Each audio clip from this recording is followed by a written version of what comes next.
الرحمن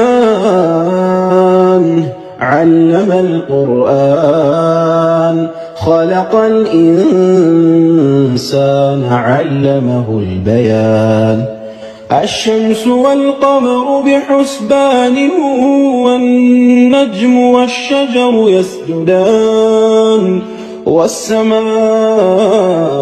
رفعها ووضع الميزان ألا تطغوا في الميزان وأقيموا الوزن بالقسط ولا تخسروا الميزان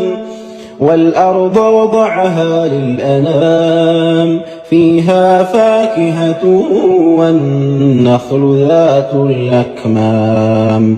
والحب ذو العصف والريحان فبأي آلاء ربكما تكذبان